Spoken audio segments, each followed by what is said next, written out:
era medieval sempre estimulou a minha imaginação. Um mundo de lendas, cavaleiros e castelos, um tempo de justas e batalhas heróicas. Mas também foi um tempo de construção, um tempo de mudança e de inovação. Meu nome é Mike Lodes e eu passei a minha vida tentando entender o passado, vivenciando ele.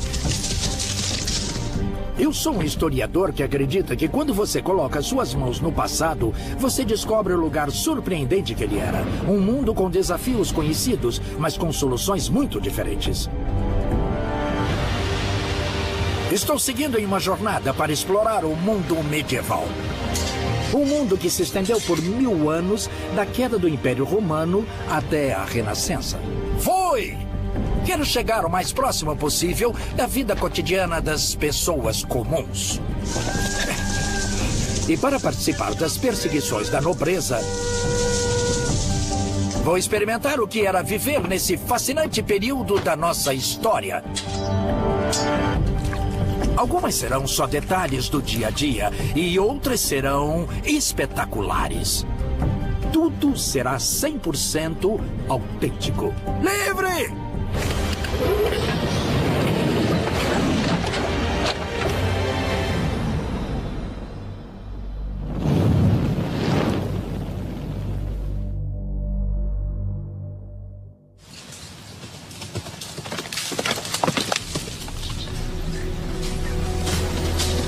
Vou viver a vida medieval. Estou focando nos anos 1200 e 1300, que para mim foram o auge do período.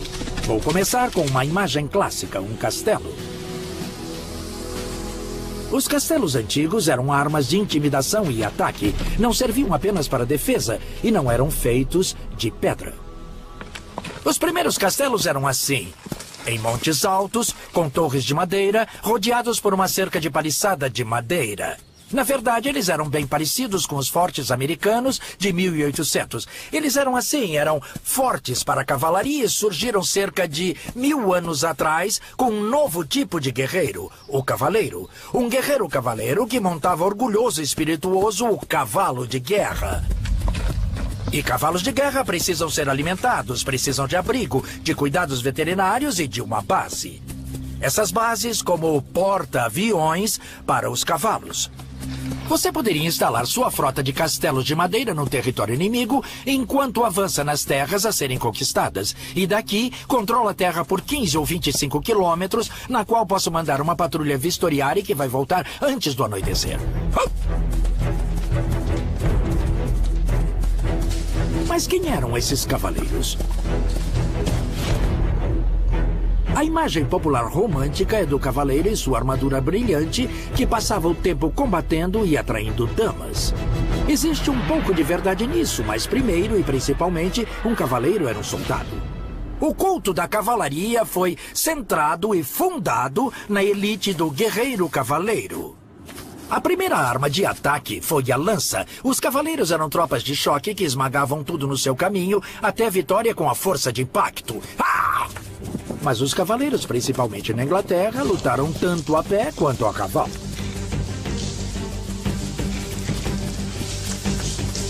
Um grupo de amigos meus, todos especialistas em um leque de habilidades históricas, vão se tornar medievais comigo para me ajudar a descobrir a realidade do mundo medieval. Os cavaleiros eram elite militar. E isso não mudava se eles combatiam montados ou a pé. Sobretudo, eles eram uma tropa de choque, e isso significava treinamento duro e constante. O treinamento era exaustivo. O cavaleiro francês Boucicaut disse que vocês deveriam correr pelo menos 1,5 km por dia usando sua cota de malha. Os cavaleiros treinavam diariamente para se habituarem ao gemido e ao suor quando usavam a armadura.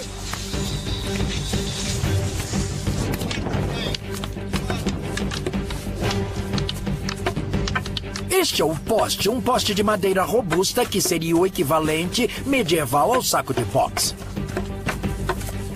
Eles estão trabalhando no poste com as espadas de madeira. Muitos textos dizem que as espadas de madeira poderiam pesar o dobro de uma espada de aço. Então isso não é uma opção fácil, isso serve para aumentar a sua força e sua resistência. Na batalha, as lutas eram difíceis, violentas e brutais, e os bravos cavaleiros lutavam com todos os meios que tinham à sua disposição.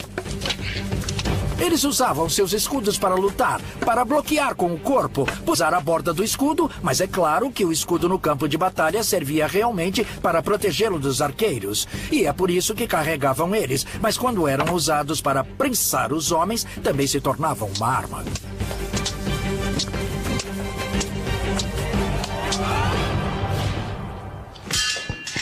Os cavaleiros treinavam duro para dominar uma ampla gama de técnicas de combate.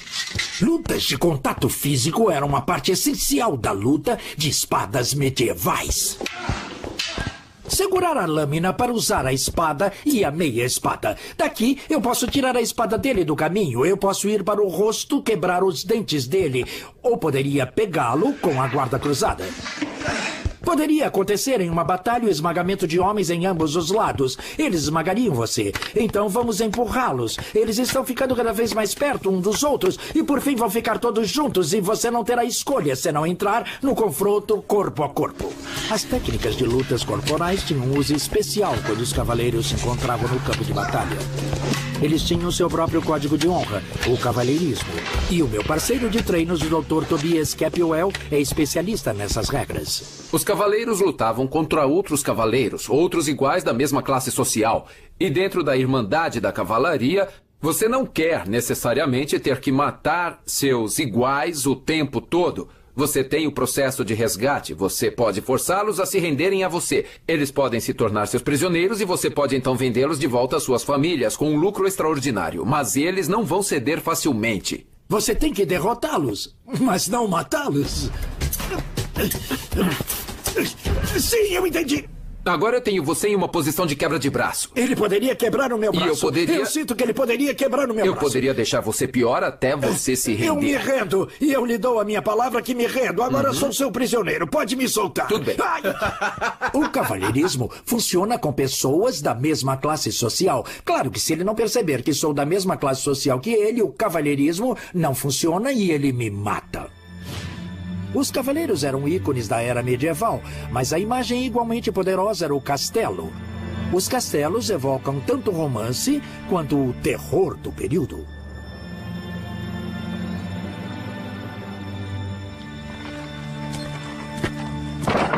Merci, Thierry. Mas eu não estou apenas indo para dar uma olhada em um castelo antigo. Estou na vida medieval. Vou ajudar a construir um novo.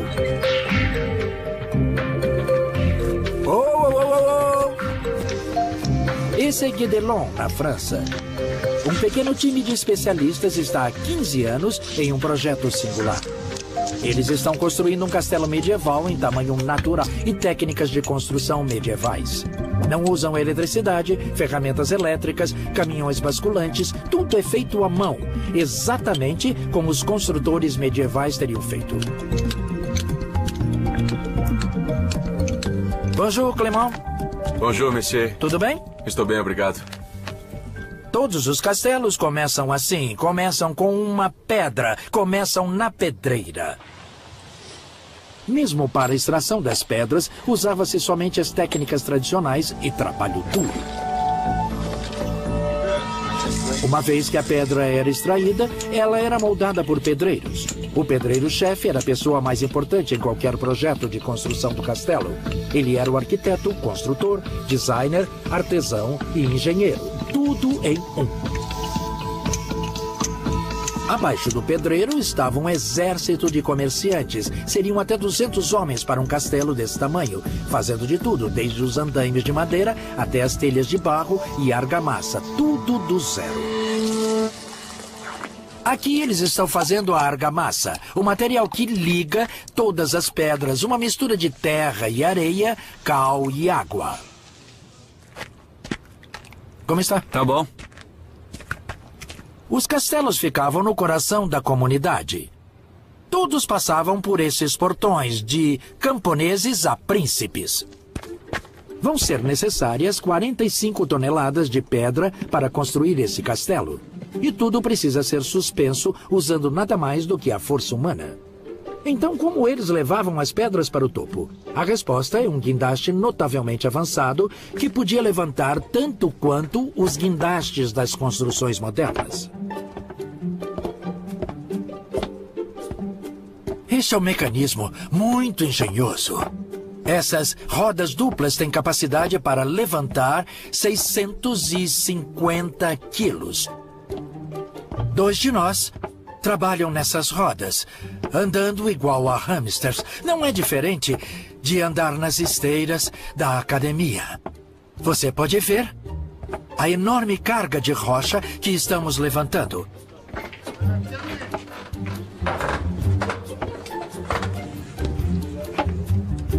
Agora a carga está dando a volta. A caixa com as pedras está sendo colocada na posição e estamos levantando-a para os pedreiros do piso superior. Guédelon foi baseado em um projeto de um castelo francês de 800 anos. Quando estiver terminado, vai ter 6 torres, um grande salão e grandes muralhas envolvendo mais de 1 acre de terra. Tudo cercado por um enorme fosso seco. Esse é o topo da Torre do Lorde. Estou colocando a argamassa para colocar a próxima pedra. Se você olhar para esta pedra, vai ver o detalhe e a atenção dessa construção. Tem essas marcas de pedreiro aqui. Primeiro de tudo, há uma seta que está nos dizendo que esse é o lado que deve ficar. Esse é o nome do homem que fez isso. O nome do homem que cortou a pedra. Essa é a medida dela, em algarismos romanos, que é o número 8, dizendo que sua espessura é de 8 polegadas. Acho que vou precisar da sua ajuda. Me ajude. Vou incliná-la assim, ó. Certo? Aqui vamos nós.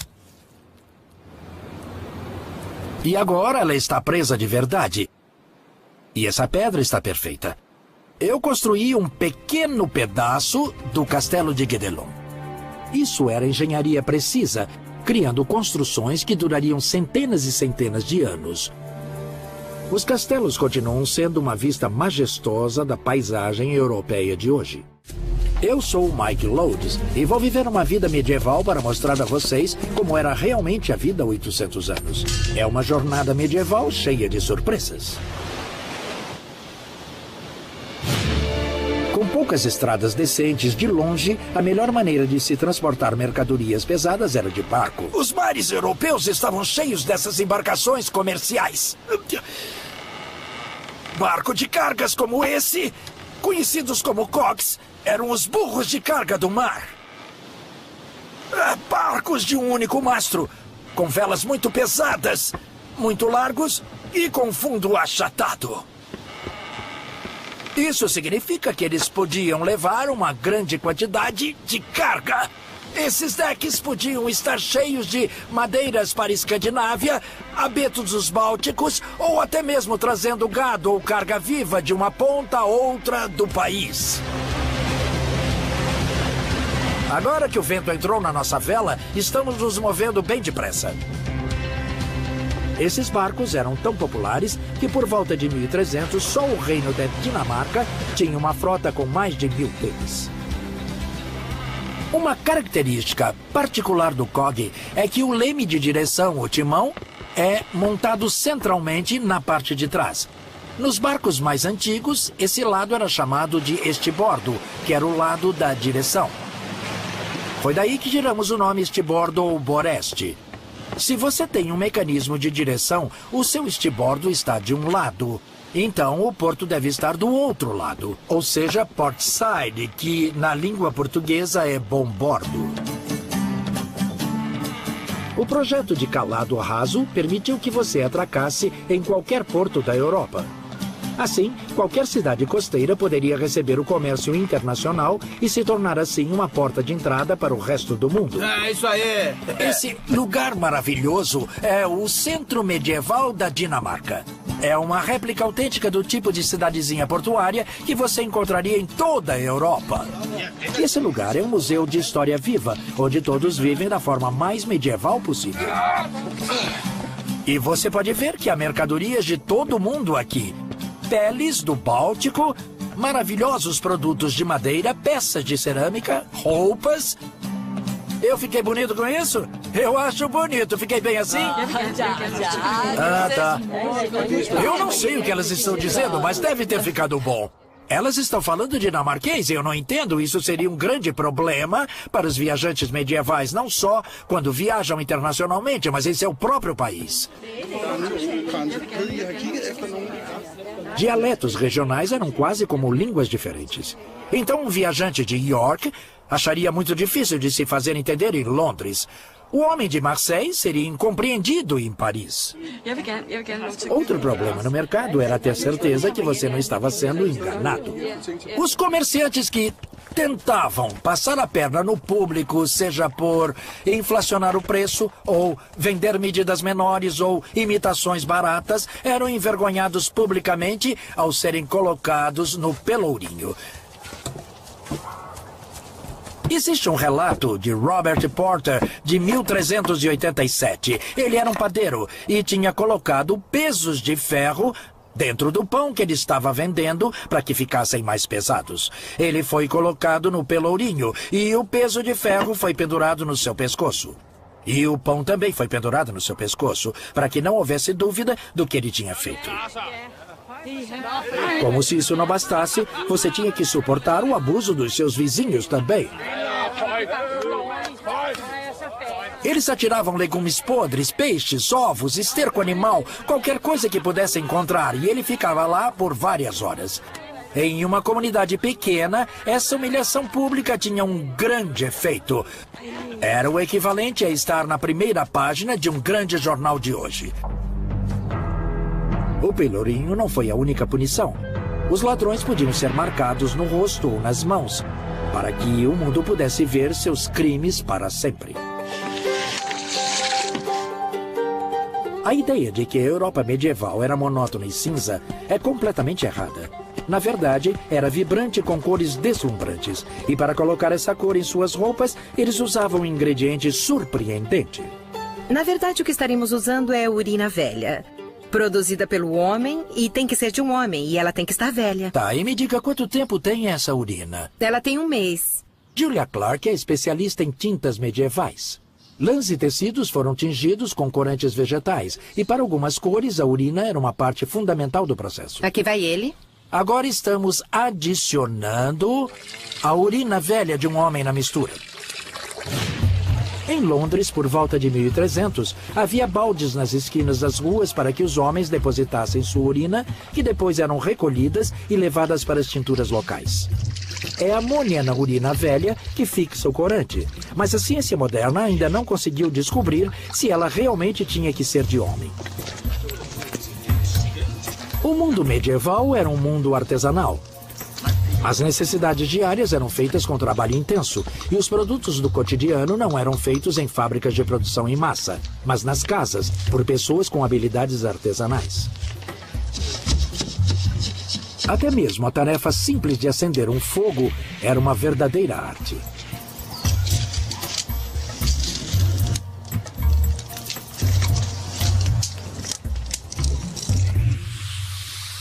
Quando o sol se punha, você poderia pensar que a vida medieval parava, mas isso seria subestimar o poder da luz do fogo, das velas, bebida e boa companhia. Esta é uma taverna, não especialmente acolhedora para os viajantes, não acolhia estranhos. Para isso, eu precisaria ir a uma estalagem. Era lá que um viajante iria encontrar comida e alojamento. A taverna é para a comunidade local. Aqui, todo mundo conhece todo mundo. Este é o seu ponto de encontro. Eu sou um forasteiro para eles, então vou me sentar aqui sozinho. As tavernas foram tão populares que na Londres de 1300 tinha 3 vezes mais tavernas do que igrejas. Este é um estabelecimento bastante respeitável. É onde as pessoas vinham procurar prostitutas e você poderia reconhecê-las porque elas usavam capuzes amarelos, uma marca muito distinta. A luz e o aquecimento são caros na Idade Média e uma taverna dá luz e aquecimento de graça para que as pessoas se reúnam. Esse era o centro da comunidade. Saúde! Saúde! Saúde! E Ir de um lugar para outro em terra era simples. Ou você viajava a pé ou a cavalo. E se fosse a cavalo, usaria um tipo especial de cavalo. Estes são cavalos viajantes medievais. Na Idade Média, as pessoas usavam cavalos diferentes para diferentes fins. Esses não são cavalos de guerra, são para viagem. E eles são muito distintos por suas marchas. É o chamado marchador. Os cavalos modernos têm 4 andamentos. Podem andar, trotar, andar a meio galope e galopar. Mas esses cavalos têm um exclusivo 5º andamento. Esta é a marcha, que é um passo muito rápido. Vou ter uma vida medieval com esses cavalos, com Toby Capwell e Gordon Sayers experientes. É muito confortável, não é mesmo, Toby? É, realmente muito plano. Como você pode ver, eu quase não estou subindo e descendo. É uma marcha muito confortável. Na verdade, você poderia passar o dia todo assim. Gordon, essa é a sua primeira vez em um deles. O que você acha, hein? Isso é muito divertido, é uma experiência extraordinária, ao contrário de qualquer coisa, mas o Toby tá certo. Eu poderia andar o dia todo e a noite toda. As pistas medievais eram as estradas deles, e os viajantes encontravam todo tipo de gente em suas jornadas. Uma visão comum perto das cidades e aldeias era o homem da lenha, que levava um cavalo de carga carregado com lenha.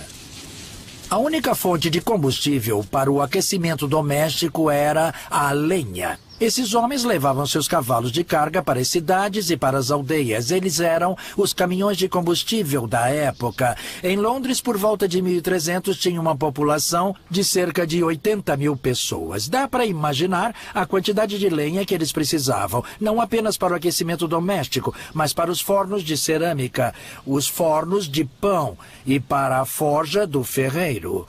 Comboios de homem da lenha foram a salvação das cidades.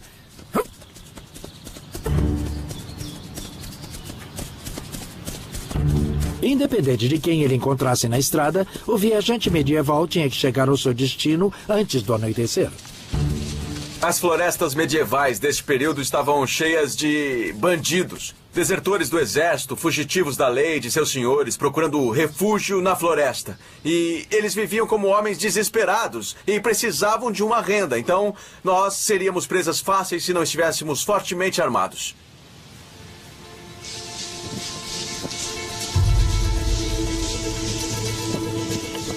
A ameaça de ataque na Idade Média era real, e as pessoas se armavam naturalmente.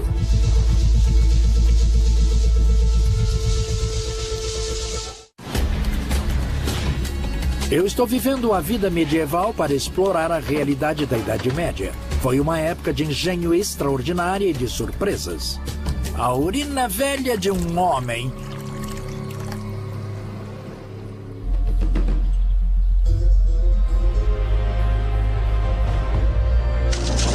O mito é que os cavaleiros eram pesados e desajeitados. A verdade é o oposto. Este guerreiro altamente ágil foi o produto de uma corrida armamentista que começou centenas de anos antes com uma forma ainda mais flexível de armadura. Ela é chamada de cota de malha. Era uma cobertura para o corpo feita de anéis de ferro firmemente interligados. Mas a cota de malha nunca foi projetada para ser usada sozinha. Ela sempre fez parte de um sistema de camadas de proteção. Por quase 1000 anos, o equipamento de guerra de um homem de combate praticamente não mudou. Ele era assim, e esse homem está vestindo um casaco acolchoado chamado de Ackerton. E se você pudesse pagar por cima dele, tem uma cota de malha. Mas o que quer que você esteja fazendo, essa armadura têxtil é a chave, não é? E isso é o que realmente está absorvendo o impacto. É o principal na armadura têxtil, não é? Isso é o que pode desviar uma lâmina, dando uma superfície de desvio. Mas isso é o que está dando a proteção contra o trauma contuso. E se eu realmente bater nele, é isso que está realmente lhe protegendo. É essa roupa de baixo fortemente acolchoada. A cota de malha foi projetada para proteger o guerreiro em um ataque próximo de uma espada ou lança.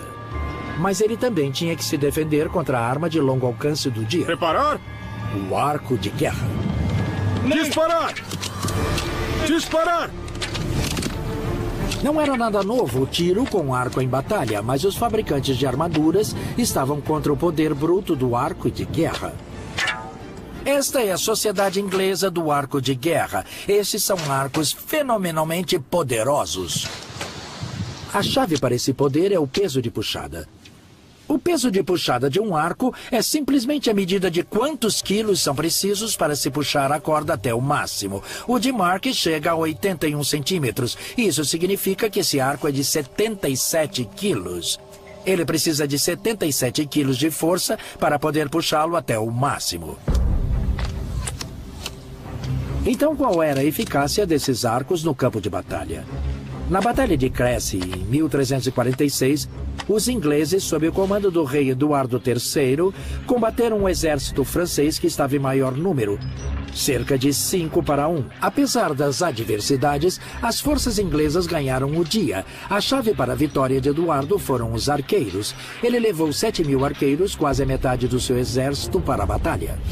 Se pensarmos de forma conservadora, eles poderiam atirar 10 ou 12 flechas por minuto. Isso significa que em apenas 15 minutos, eles já teriam lançado mais de 1 milhão de flechas.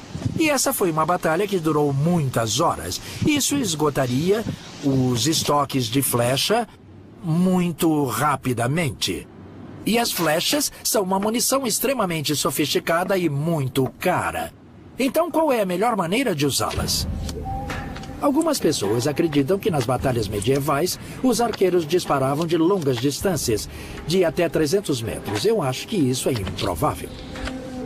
Não há nenhuma peça de arte medieval ou manuscrito que mostre arqueiros atirando em uma elevação. Você não os vê atirando para cima assim. Em uma batalha, eles estão sempre atirando diretamente desta forma assim. Eu acho que eles atiravam em um alcance muito menor, de 35 ou 40 metros, para máximo impacto. Mas será que esse impacto derrotaria a armadura do inimigo? O objetivo de usar uma armadura era que ela defenderia contra as armas da época. Se não for por isso, não tem a necessidade da despesa ou de se dar ao trabalho de usá-la. Mas se o arco longo é uma arma tão soberba que pode penetrar a blindagem facilmente, por que todos em Crécy não morreram em poucos minutos? É claro que algumas pessoas foram mortas por flechas. Algumas armaduras tinham uma qualidade inferior. Nem todo mundo tinha uma armadura completa. Algum jovem apressado deve ter levantado a viseira. Mas geralmente as flechas eram repelidas pela armadura. Então qual é a eficácia militar do arco e flecha? É no trauma contuso. É na pancada após pancada após pancada que as pessoas recebiam desses arcos pesados. Então eu quero fazer um teste para medir exatamente quanto tempo de impacto eles recebiam. Estou recebendo ajuda nesse teste do Dr. Matthew Penn. Ele é especialista em lesões esportivas por contato. Então, Matt, esse é o boneco de pancada. É, sim. Isso é o que você usa para testar o poder de socos do boxeador. Ele foi calibrado principalmente para o soco do boxe e chute das pessoas das artes marciais. Então seremos capazes de medir a quantidade de força que as flechas estão exercendo sobre o corpo. Sim, os sensores aqui vão medir a força em qualquer lugar sobre essa área. E então poderemos fazer outras medições e cálculos a partir daí.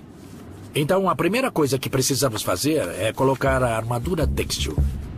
A armadura têxtil que os soldados usavam como uma jaqueta grossa sobre a sua malha era projetada para absorver e espalhar a força de um golpe. Ela tem 25 camadas de linho costuradas e algochoadas para dar uma maior densidade.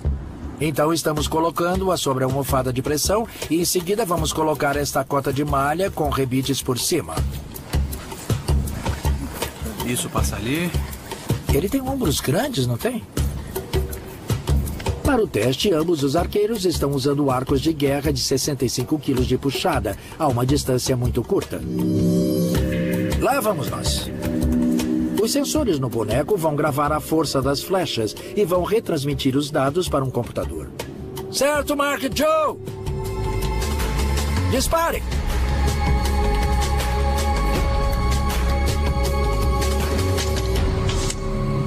Belo tiro. Conseguiu uma leitura? Sim. Esse não é um treino de domingo à tarde com arco e flecha. Eles estão lutando com esses arcos. 52 quilos.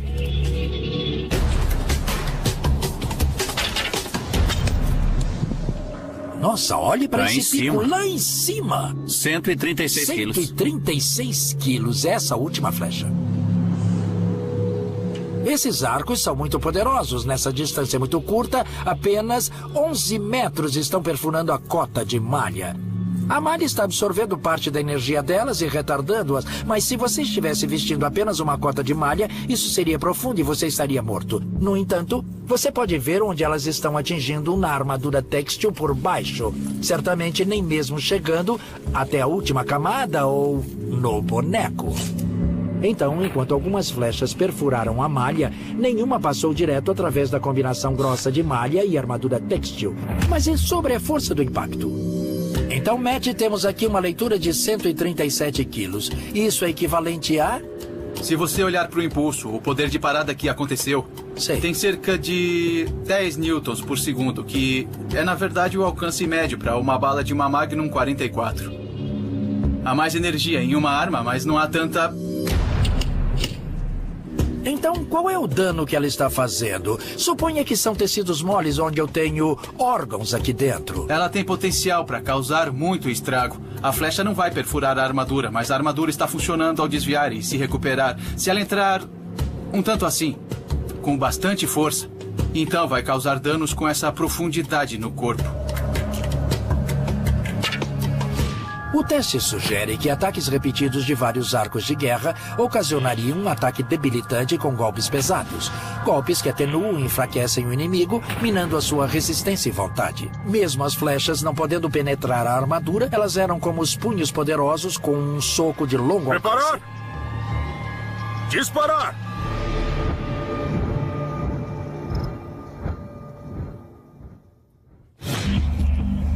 A armadura tinha que ser melhorada. Os fabricantes de armaduras passaram a utilizar placas sólidas de metal nas camadas exteriores.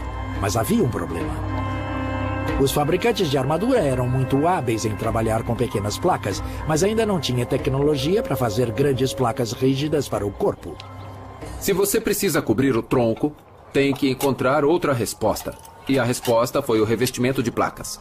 Um revestimento de placas é feito de couro ou pano, que tem placas de aço menores rebitadas no lado de dentro. Todas elas são sobrepostas, podem se flexionar e proteger uma grande área, com peças relativamente pequenas de metal.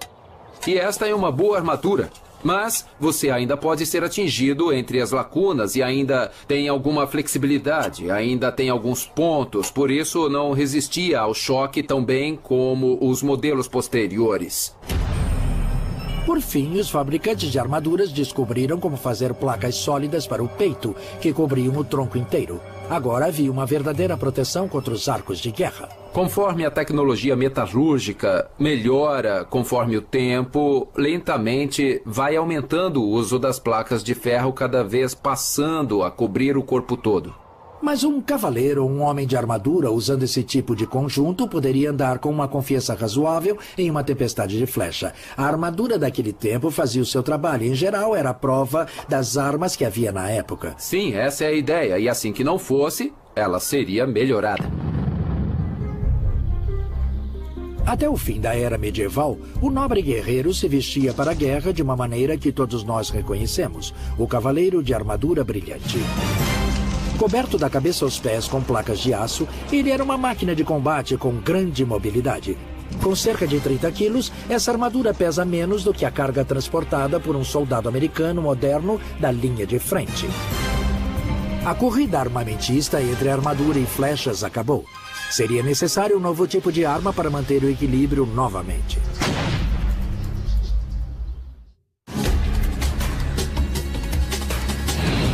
Estou descobrindo as realidades surpreendentes da vida durante a Idade Média. Agora vou viver a vida medieval para descobrir a verdade por trás da grande obsessão das classes nobres, a caça. A caça era o centro da vida medieval. Todas as classes da sociedade caçavam, mas para a nobreza não era apenas por esporte para comer. A guerra era a ocupação dos cavaleiros, mas a caça era a sua paixão. E foi uma paixão que o ajudou a se preparar para a batalha.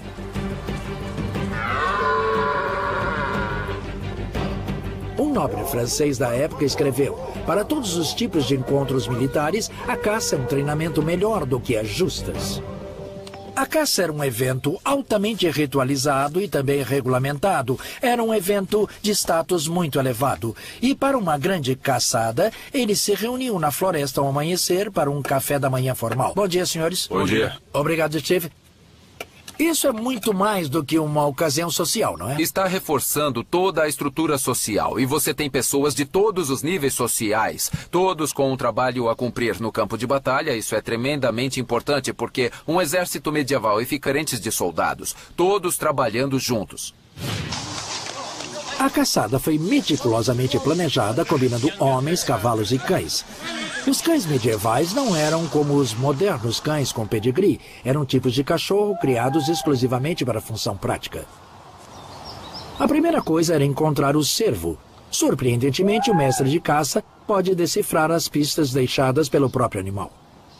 O anfitrião me trouxe um prato de fezes de cervo. Muito obrigado. Esta é uma grande honra para o mestre de caça para determinar, a partir desses dejetos, qual cervo caçar. E você pode realmente dizer pela forma dele como está firme, se quebrá-lo e cheirá-lo. Um caçador bom será capaz de dizer se este é um animal saudável, que idade ele tem e se é adequado à caçada. Então, as fezes do animal foram dadas a um cão com incrível olfato. Estes belos cães de caça são um tipo de cão medieval que poderia encontrar um cervo em especial. O olfato deles é tão bom que eles podem captar o cheiro de um cervo em especial entre todos os outros cheiros no chão da floresta. Estes cães, com a missão de reconhecimento, vão trabalhar usando uma coleira cuja palavra medieval era lion. Eles eram conhecidos como limers. Uma vez que os limers localizavam o cervo, a área era cercada por um raio de vários quilômetros com revezamentos de cães de corrida muito rápidos. Precisamos persegui-los e para isso precisamos de velocidade, precisamos de um cachorro longo. Então vamos ter um bando seguindo o cervo, mas o cervo pode ficar bem à frente deles. Apenas se o cervo chegasse perto do cordão de exterior, esses cães de revezamento eram soltos para trazê-los de volta para a caçada principal. O reflexo de perseguição deles é desencadeado pela visão da presa e eles podem atingir velocidades de até 72 km por hora. Cães incrivelmente rápidos. Rápidos, mas apenas para distâncias curtas. Eles não eram pares para a resistência de um cervo, por isso eram divididos em turnos, de modo que um par pudesse assumir o lugar do outro. Para a perseguição principal, os caçadores usavam cães que corriam em bandos. Então, estes são os Brachets. Este é o bando principal, sem coleira. Eles correm como um bando, eles têm capacidade olfativa extraordinária. Então, quando estamos andando atrás da presa em cavalos, esses cães nos ajudam a manter contato. Eles são os cães com resistência e com olfato para chegar até a presa.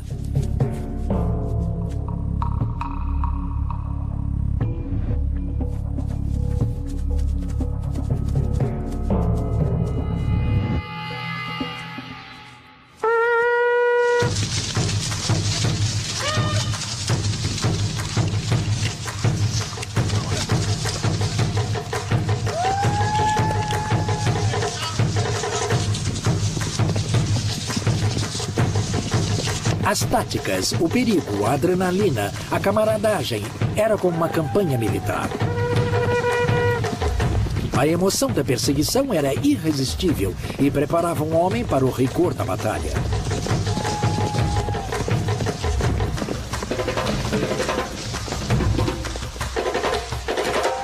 Um cavaleiro aspirava a mostrar tanta força, coragem e habilidade no campo de caça quanto no campo de batalha.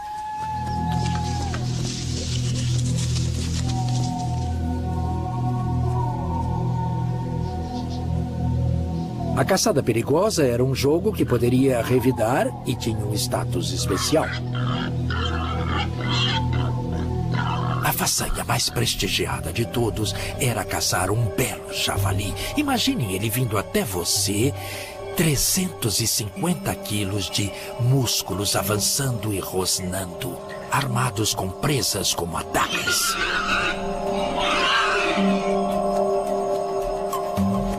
enfrentá-lo a pé, eles usavam lanças especiais para javali que tinham uma barra transversal, uma barra cruzando atrás da ponta da lança.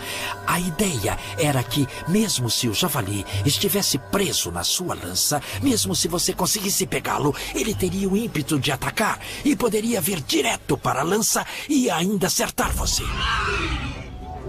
Manuscritos medievais mostram caçadores atacando javalis com lanças. Mas você poderia realmente fazer isso? Eu vou tentar fazer um experimento simples. Sempre tive muita curiosidade para saber se essas barras transversais funcionam. Eu penso que se um javali de 350 quilos está avançando em você e se chegar tão longe, provavelmente vai derrubar você e você ainda vai ser atacado. Então, eu resolvi criar um pequeno teste. Vou usar o Adam e o Gordon para correrem na minha direção e eu vou ver se consigo pará-los. Vejam se pode me derrubar. Avançar!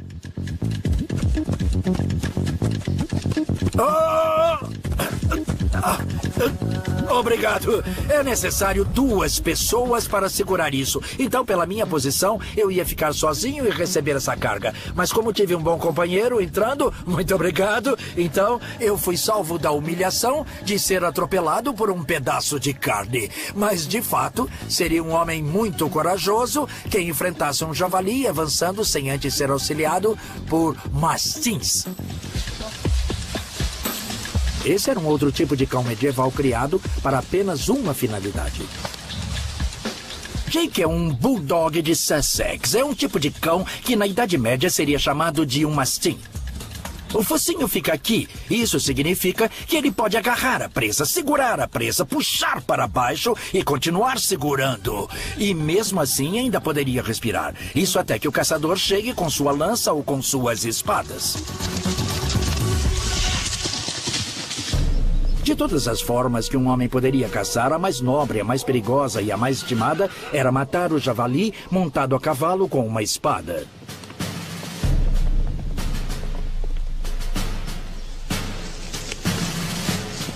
Assim que a presa tivesse sido morta, o cavaleiro pessoalmente a destrinchava no campo. Em termos práticos, isso significa cortes de carne pequenos o bastante para que os seus servos pudessem levar de volta para casa. Isso também significava que os cavaleiros estavam acostumados com o sangue e as tripas de animais mortos. Significava que estavam familiarizados com isso e que não eram sensíveis no campo de batalha. Pão embebido em sangue, tostado sobre o fogo, era a recompensa favorita dos cães. Cachorro bonzinho. Esse foi um dia extremamente bem-sucedido. Nós tivemos essa experiência de caça medieval. Tivemos o vínculo com os cães e um vínculo entre nós. Foi como um exercício militar. Era isso que a caça significava para as pessoas medievais. Era uma metáfora para a guerra, um treinamento para a guerra. Estou vivendo uma vida medieval para chegar o mais próximo possível da Idade Média. Já ajudei a construir castelos, treinei e lutei com espadas e viajei por mar e terra. Experimentei a emoção da caça e senti como seria sofrer um ataque de um javali selvagem.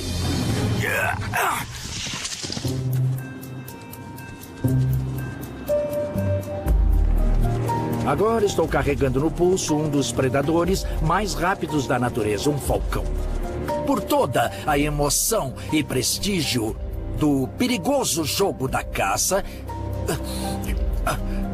a mais icônica e, de longe, a preferida das perseguições medievais era a falcoaria. Foi!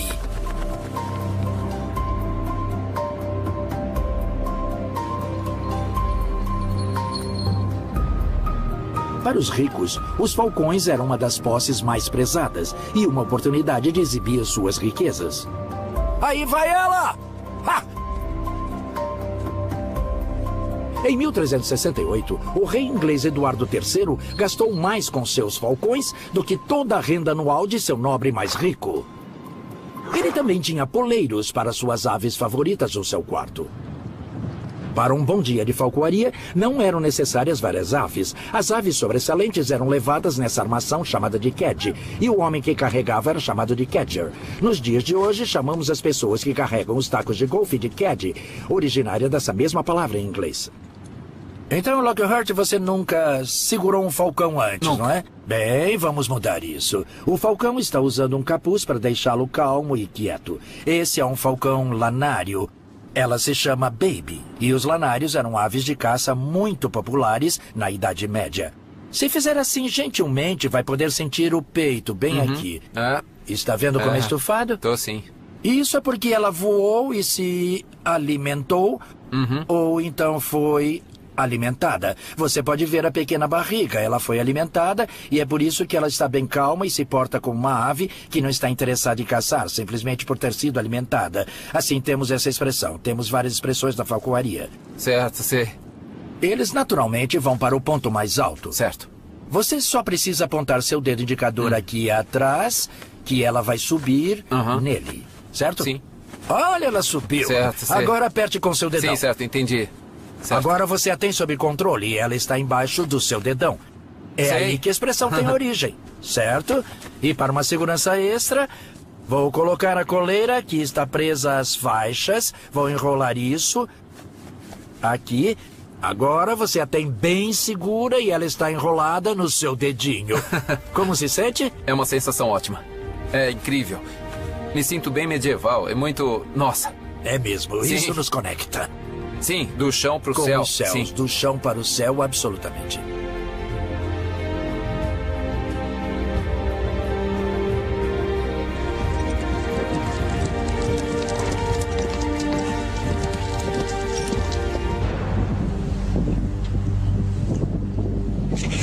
Caçar em grupos sociais era importante. Mas o alimento era capturado com redes e armadilhas. E às vezes era um trabalho para um caçador solitário. Caçadores habilidosos usavam um arco e uma flecha. Sua maior habilidade não era apenas uma boa mira, mas conseguir perseguir, conseguir se aproximar da sua vítima. Existem várias referências autênticas descrevendo que foi uma das mais estranhas visões do mundo medieval. Eles tinham cavalos para a perseguição. Eles se pareciam com isso, 2 homens em uma roupa de cavalo. Acha que isso funcionaria? Bom, claro que o objetivo não era enganar ninguém, mas isso servia para quebrar a forma humana. Qualquer pessoa que já escondeu um cavalo em um campo sabe que os coelhos não se afetam em nada, pois não são bípedes. Não é um humano, é um animal. Então isso é simplesmente um esconderijo móvel para nos aproximar do jogo. Mas eu suspeito que quando se está em um cavalo, além da silhueta diferente, você também tem o cheiro do cavalo. Acho que provavelmente eles teriam que sentir o cheiro para funcionar. O cheiro já está bem forte aqui. Muito obrigado. Obrigado, Adam. Você poderia caçar qualquer presa com um cavalo de perseguição, mas eles eram bons de se aproximar de um cervo. Pare! Não pode fazer isso. Ah, como assim? Não pode fazer isso. A penalidade por perturbar o cervo do rei é a cegueira. Ele está certo. Essa é uma floresta real. Você pode caçar coelhos e pequenas aves, mas caçar uma dessas coisas pontudas é proibido. Então, uma flecha como essa é ilegal Sim. na Floresta do Rei. O que significava que as pessoas normais não podiam caçar para colocar comida na mesa. Então eu acho que não preciso de um cavalo de perseguição para caçar coelhos. Obrigado. Tudo bem. Os direitos da caça da nobreza eram levados muito, muito a sério. E o interior era cheio de florestas e caçadas, mas lugares onde os poucos privilegiados podiam caçar.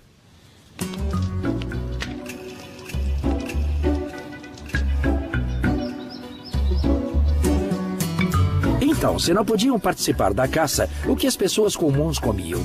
Para descobrir, eu trouxe meus amigos para um banquete medieval. Não um banquete real, mas o tipo de refeição que uma pessoa comum, dona de um pouco de terra, faria em algumas ocasiões especiais.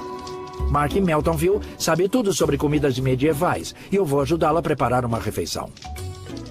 Então, temos um peixe enorme aqui, que fará um banquete enorme para os meus amigos. Sob sua orientação, eu vou tentar cozinhá-lo.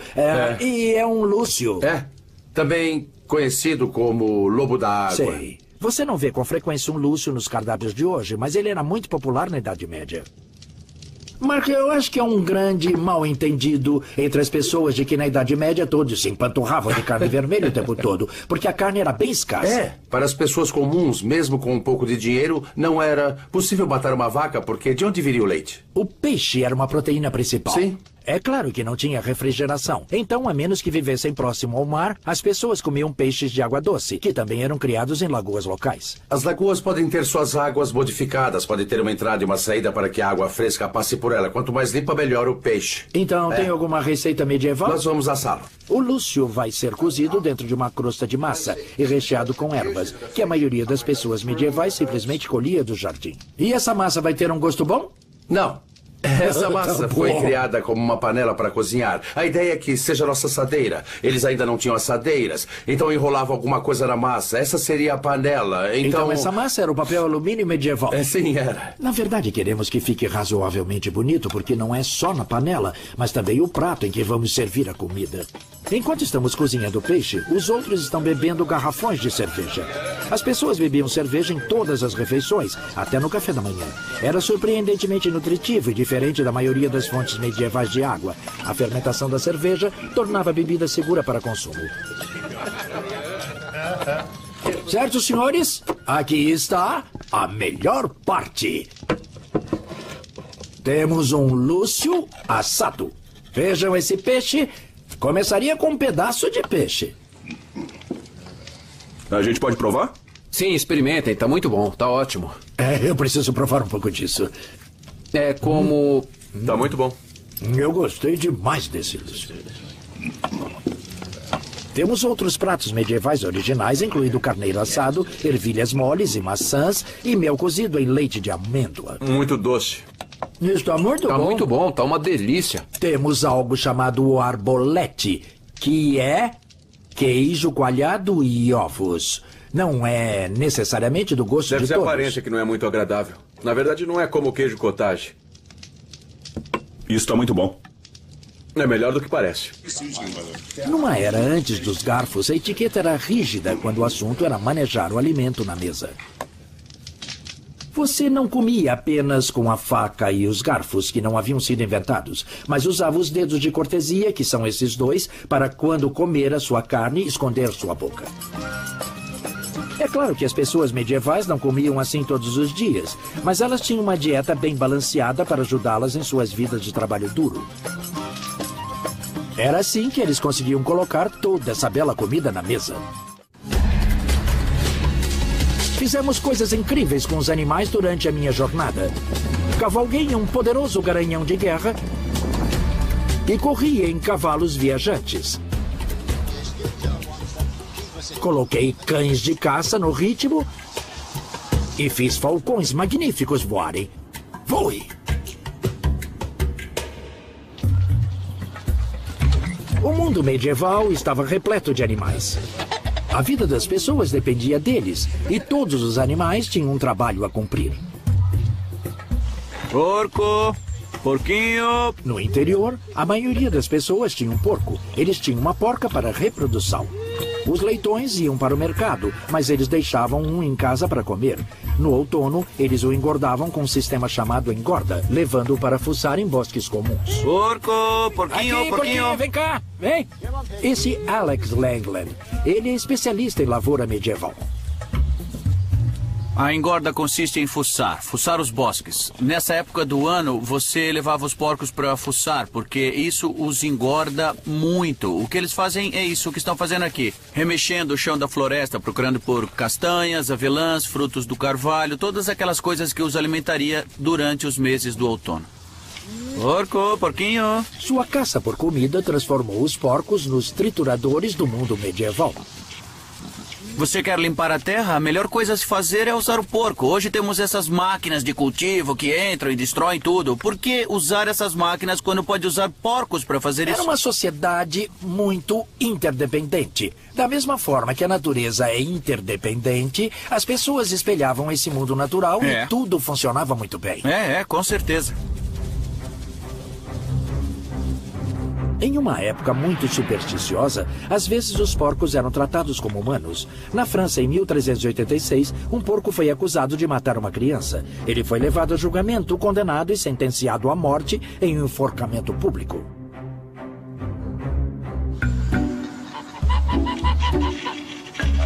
Os bandos de gansos eram encontrados em todos os vilarejos e, como todos os animais, eles tinham que merecer seu alimento.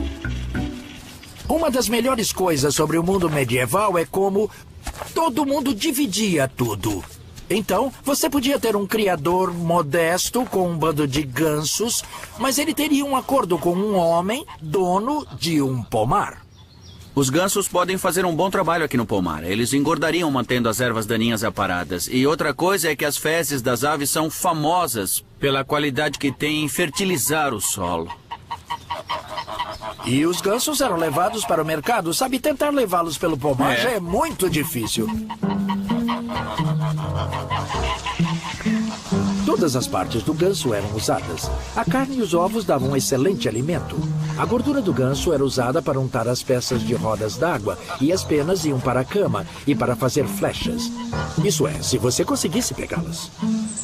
Talvez esse seja um trabalho para 2 homens. Preparar! As pessoas medievais eram lutadoras, construtoras, caçadoras, marinheiras, mas era um mundo dominado pela agricultura. Há 700 anos, 90% da população da Europa vivia com o que se produzia do trabalho nos campos. Os bois eram os tratores da época medieval. O arado era feito com bois, não é, Alex? Frequentemente com grupos muito grandes. A maioria das casas teria grupos de bois. Você poderia trazer o seu boi, eu o meu, e o Lorde poderia dar 2. Nesse caso, infelizmente, um dos bois é aleijado, então vamos trabalhar com 2. Um boi aleijado poderia espalhar o desastre quando os campos tinham que ser arados. Então era ainda mais importante que a comunidade combinasse seus recursos.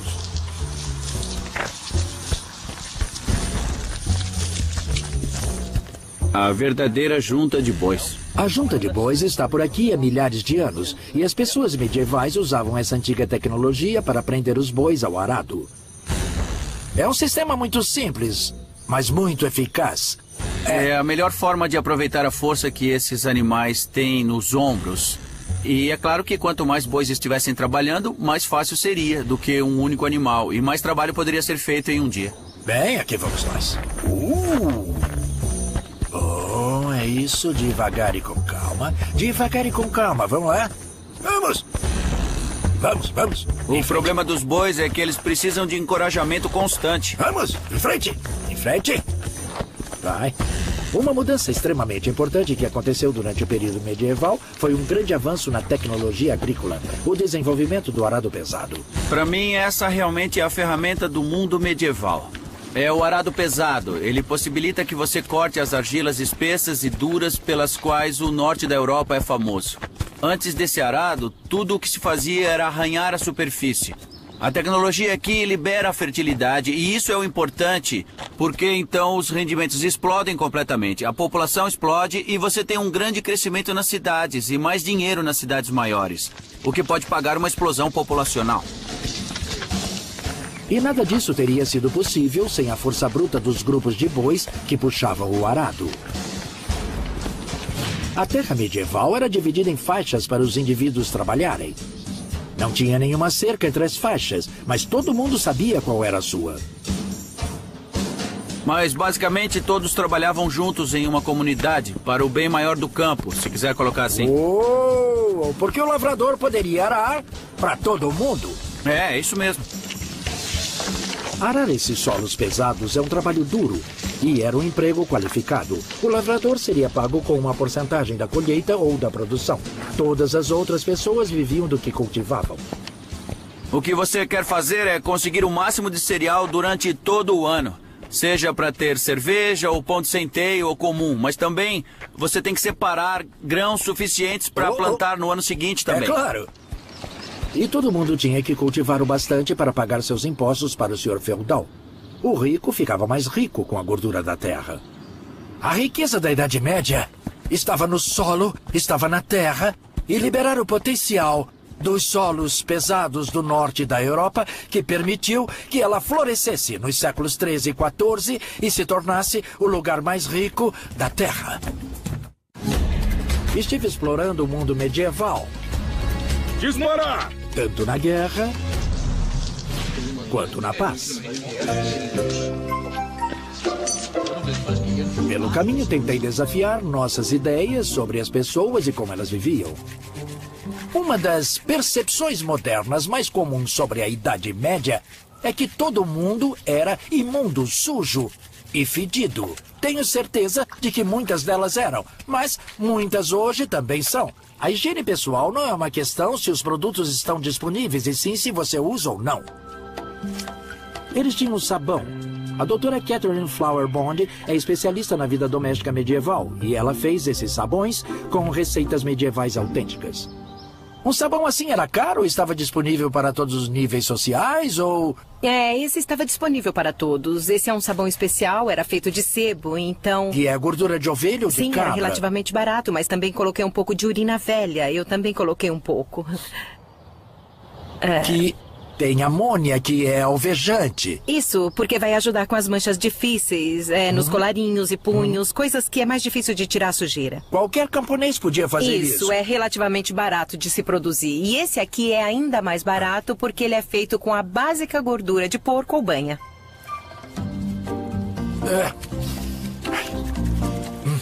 Nossa, minha esposa ficaria impressionada de ver isso. Com certeza é um trabalho duro. E também é frio, né? Os processos não eram com água quente, sempre com água fria. Tá, e na Idade Média eles tinham sabão e também tinham aparatos para lavagem muito engenhosos, como esse. É mesmo. Esse se chama raquete. É isso mesmo, um martelo. Isso vai forçar a sujeira a sair das fibras.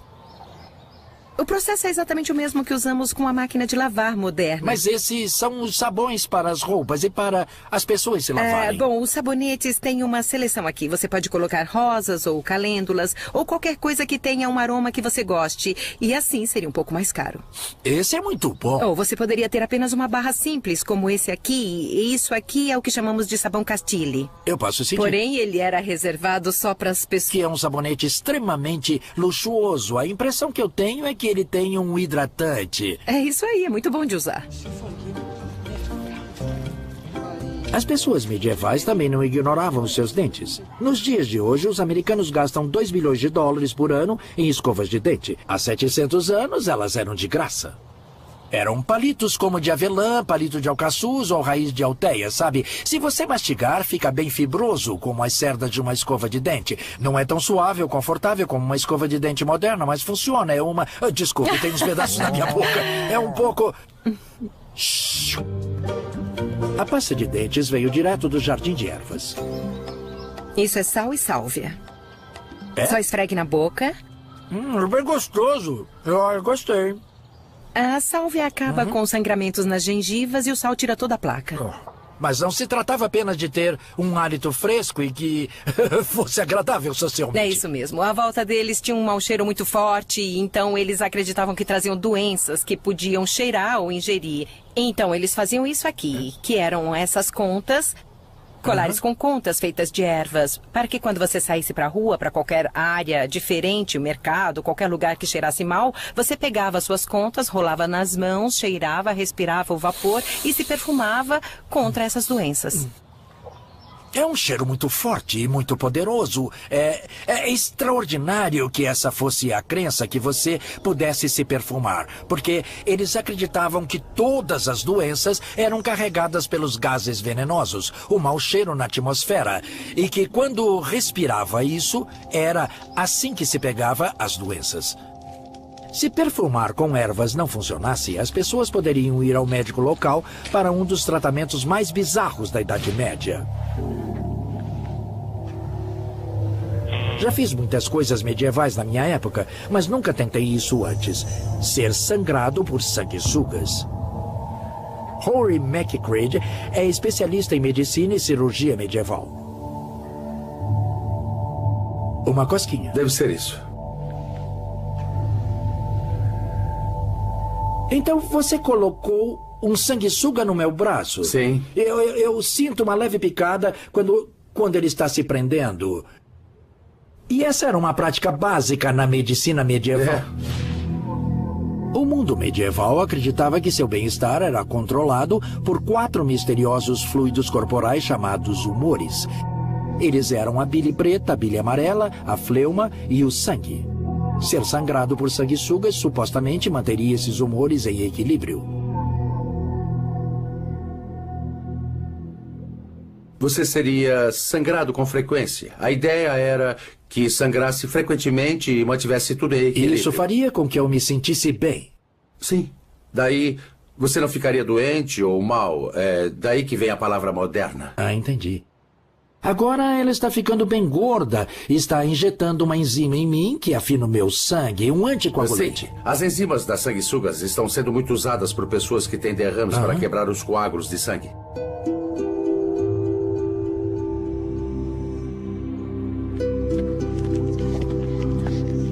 Mas existia uma doença que nenhum tratamento com sanguessugas ou nada mais poderia curar.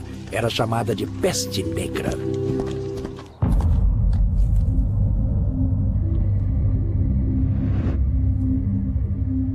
Entre 1348 e 1350, uma grande peste varreu a Europa, matando 50% da população. Carretas de mortos foram jogadas em grandes covas. Depois eram colocadas em pilhas com 1,5 metro de profundidade. E é por isso que existiam criaturas bizarras como essa, coisas de pesadelo que seriam encontradas espreitando nas ruas e se esquivando nas casas dos que estavam morrendo. Mas, na verdade, é um médico da peste. Deixa eu te ajudar com esse capuz. Obrigado. Você está realmente usando o equivalente a uma roupa contra risco de contaminação? Sim, ela impede que o ar passe por mim, me mantendo seguro quando estou lidando com os doentes e os que estão morrendo. Eu sinto que está coberta de cera. Coberto de cera. E dentro tem uma boa fragrância, muito agradável. Dentro dele tem um sachê de ervas ou uma esponja que foi mergulhada em vinagre que supostamente deveria deixar o ar com uma fragrância para que eu pudesse respirar e que fosse seguro. É o que eu usaria para me proteger diante dos doentes e dos que estivessem morrendo, sabe? Tudo o que poderia fazer seria dar alguns remédios, o que eu faria com minha longa colher para me manter o mais distante possível. Você está a uma certa distância. Isso mesmo. Quantas chances teria uma vítima da praga se você viesse atendê-la? Não muitas. Não muitas. Era um jeito terrível de morrer.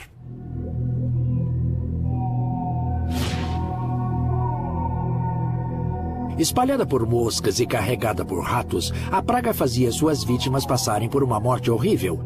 Apareciam caroços negros e mal cheirosos em todo o corpo. Depois de alguns dias da aparição da infecção, a maioria das pessoas morria em agonia.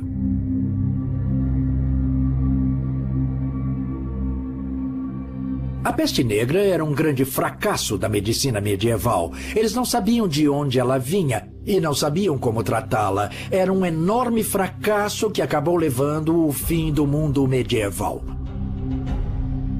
A praga pode ter acabado com metade da população, mas não colocou um fim na guerra e na violência. Cheguei o mais próximo possível do mundo medieval para vivenciar como as pessoas lidavam com a higiene, a saúde e doenças terríveis. Vivi uma vida medieval para ajudar a construir um novo castelo medieval. Agora vou descobrir como destruí-lo. É o grande momento. Os castelos de pedra eram construídos para defesa. As grandes muralhas do castelo que estão sendo construídas aqui em Guédelon, na França, têm 4 metros de espessura, a prova de quase todas as formas de ataque. Mas existia uma arma que podia derrubar até mesmo as muralhas do castelo mais forte. Ela era chamada de catapulta de contrapeso e era uma máquina gigante para o cerco. As catapultas receberam apelidos. A máquina mais temível que Eduardo I levou para o cerco do castelo de Stirling era chamada de Lobo de Guerra. Outro nome popular era Malvoisin, que significa vizinho ruim. E certamente as catapultas são assim. Vamos, atirem!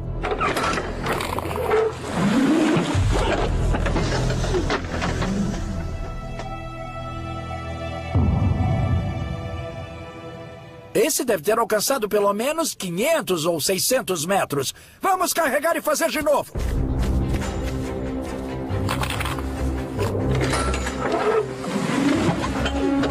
Essas máquinas enormes podiam arremessar grandes pedras para esmagar a parede de um castelo em uma distância de até 2 quilômetros.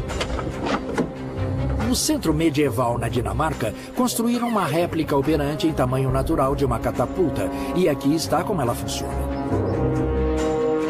Os homens entravam em 2 rodas, esticando a corda que puxa para baixo o longo braço da catapulta e levanta o contrapeso. Quando o braço é liberado, o contrapeso desce liberando o braço e arremessando sua carga mortal. A catapulta de Eduardo I, o Lobo de Guerra, era tão grande que 5 carpinteiros e 50 homens precisaram de 3 meses para construí-la. Com a munição calibrada para ter o mesmo tamanho e peso, a catapulta era mortalmente precisa. Você podia atingir a mesma parte da parede do castelo repetidamente, enfraquecendo até ser rompida. Imagine isso dia após dia, dia após dia, dia após dia. Esse grande lançador suporta até 10 toneladas de pedra e eu tenho que ajudar a levantá-las. Este é um trabalho muito exaustivo.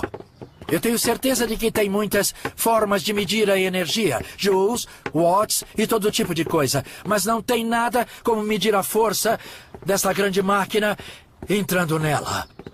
Todos os músculos sentem cada grama de força que criamos aqui.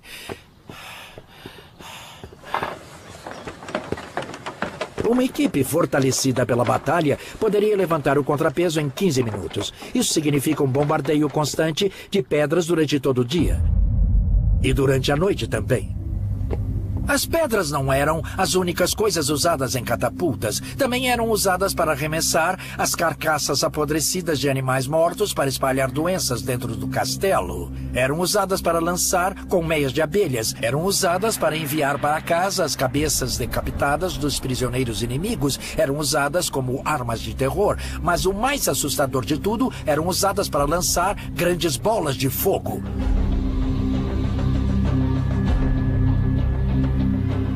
Lançar!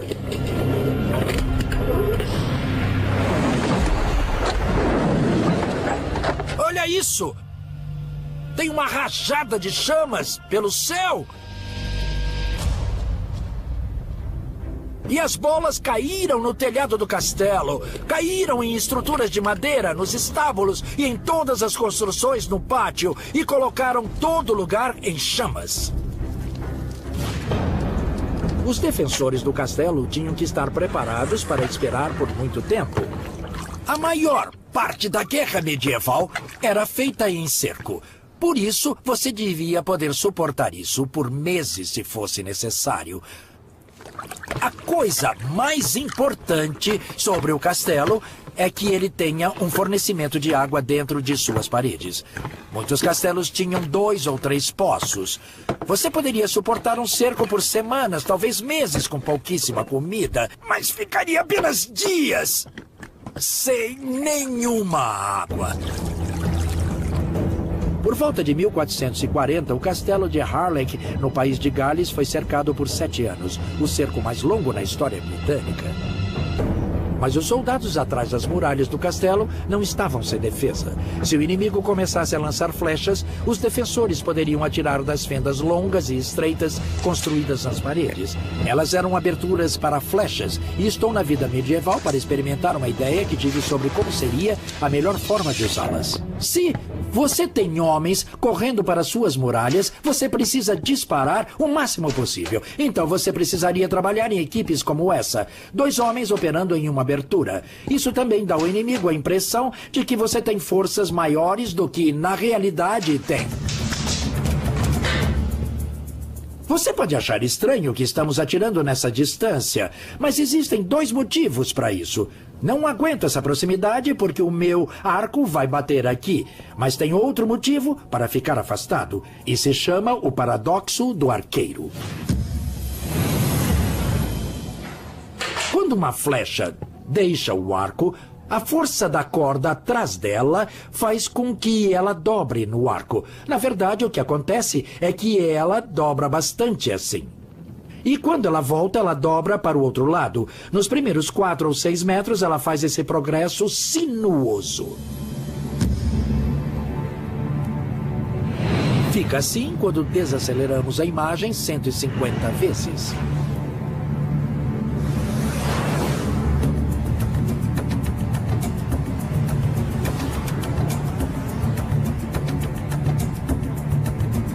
Como uma cobra no ar, são necessários cerca de 6 metros antes que essa flecha fique reta. Então, daqui eu tenho que ir para trás, até que eu atire reto. É claro que uma fenda que deixa as flechas saírem também pode deixá-las entrar, apesar de ser um alvo mais difícil. Não importa muito se as flechas vão passar diretamente ou só bater contra a parede. Os arqueiros dentro daquela abertura vão ficar muito intimidados se alguns arqueiros estiverem fora atirando neles. O barulho de dentro, com as flechas, com ponta de metal, pode ser muito assustador. Às vezes, o atacante precisaria agir. O que acontece se eu precisar tomar esse castelo rapidamente? Por exemplo, se os reforços estiverem a caminho, se o inimigo tem mais tropas chegando e eu preciso entrar, preciso ser rápido. Essas paredes parecem bem intimidadoras, então acho que minhas opções são limitadas.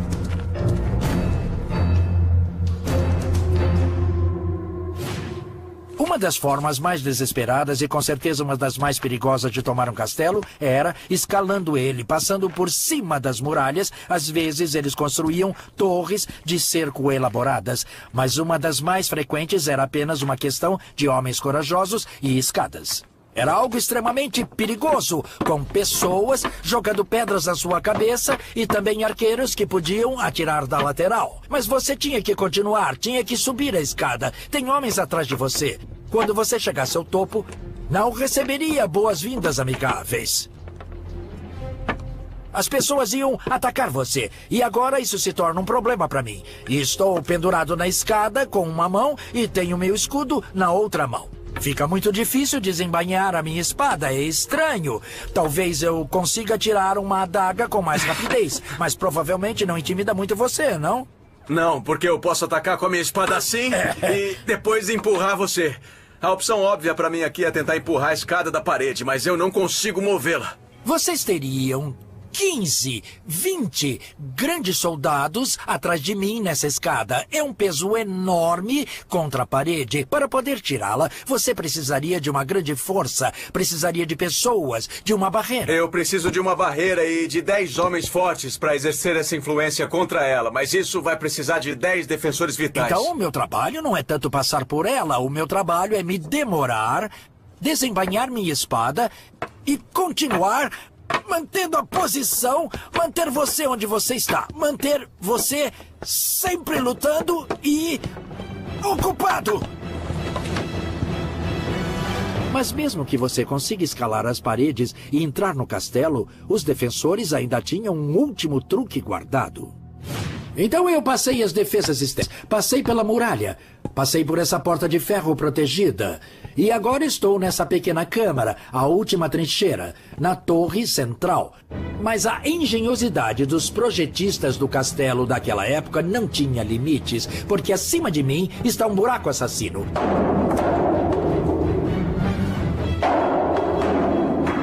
Isso vai ser divertido para sua cabeça.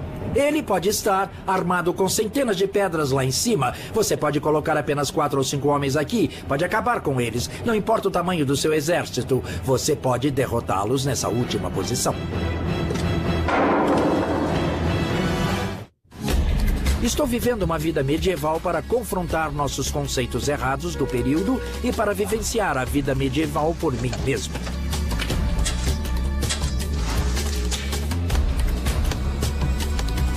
Agora vou me voltar para aquela invenção medieval que mudou a natureza da guerra para sempre.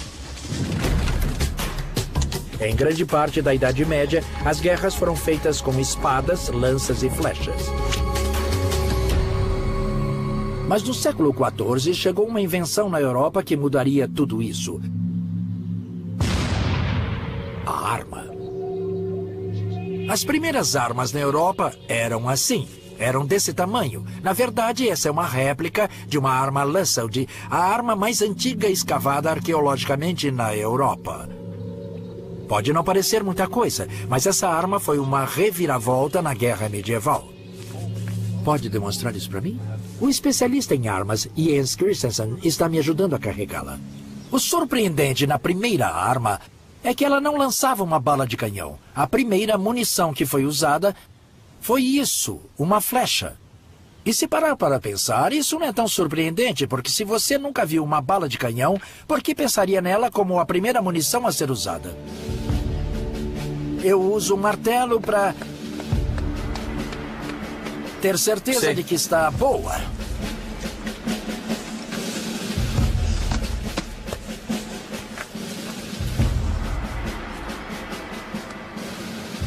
Os portadores de armas não eram considerados cavalheiros.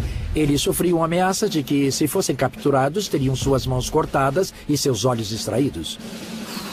Certo, vou disparar. Vamos lá.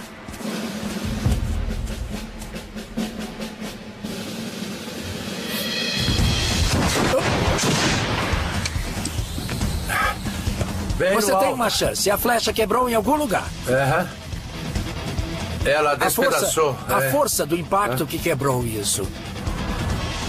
Um dos registros mais antigos de armas sendo usadas no campo de batalha na Europa foi de quando os ingleses as trouxeram para conter as forças francesas na Batalha de Crécy em 1346. A explosão ameaçadora, o cheiro sulfuroso, a chama que era cuspida espalhou no inimigo.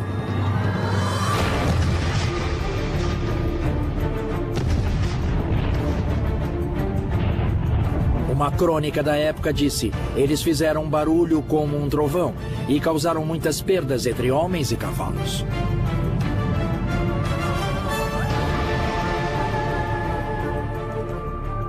Todo o período histórico teve ideias que duraram e ideias que desapareceram. Desde o começo, a arma estava destinada ao sucesso. Em 50 anos, a partir das primeiras armas primitivas, os armeiros medievais construíram armas que se pareciam muito com os canhões que conhecemos hoje. Uma das primeiras coisas foi que eles se livraram da flecha e partiram para a bala de canhão. As primeiras balas de canhão eram pedras assim, elas eram esculpidas por artesãos, porque ainda não tínhamos descoberto o ferro fundido. Os europeus só descobriram o ferro fundido no final do século XV. Outra coisa que aconteceu foi que eles partiram para barris mais longos. Mas como fazer um barril longo de ferro sem poder fazer o ferro fundido? A resposta foi, prestem atenção, usando a tecnologia de um barril. Estão vendo essas faixas no barril, essas faixas de madeira que são ligadas por esses aros? É o que está acontecendo aqui. Embaixo desses anéis estão faixas de ferro unidas assim. Elas formam um núcleo de madeira redondo. E depois esses anéis com seus longos aros são martelados sobre ele. O núcleo de madeira é queimado. E você tem o barril da arma. Ele se chama barril porque é a mesma tecnologia de um barril. Isso que se parece com uma caneca de cerveja chama culatra. O que vai acontecer é que a bala de canhão vai aqui, a pólvora vai na culatra. Agora ele vai colocar o selador ali, colocando um tampão de madeira. Isso vai empurrar a bala no barril. Atirando! Está feito. Tire a culatra. Agora ele está pronto para disparar de novo enquanto Jens está recarregando. Meu trabalho é limpar com isso. Um esfregão molhado. Pode ter fagulhas aqui. Eu não quero colocar pólvora viva até que essas fagulhas tenham apagado. Esse está pronto para ser carregado. Atirando! E aqui vão eles. Bang! E depois bang! E depois bang! A era da artilharia chegou.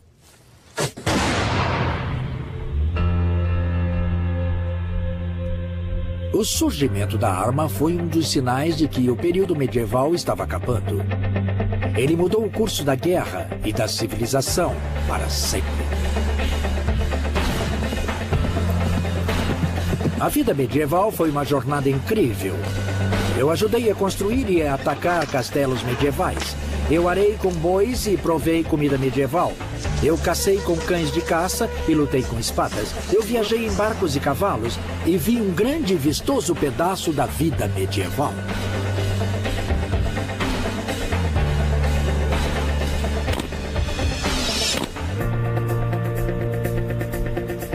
As pessoas medievais não pensavam nem se imaginavam como primitivas ou pessoas que se vestiam com roupas engraçadas. Eles se consideravam modernos. Eles usavam as mais recentes tecnologias e vestiam a moda mais recente. As pessoas da Idade Média eram muito mais parecidas do que diferentes de nós. A verdade é que elas eram nós. E para mim, a emoção real e o encantamento da história está ao conectar a experiência física àquele mundo em que eles viveram. A vida medieval me ajudou a entrar nesse mundo e compartilhar um pouco da vida deles.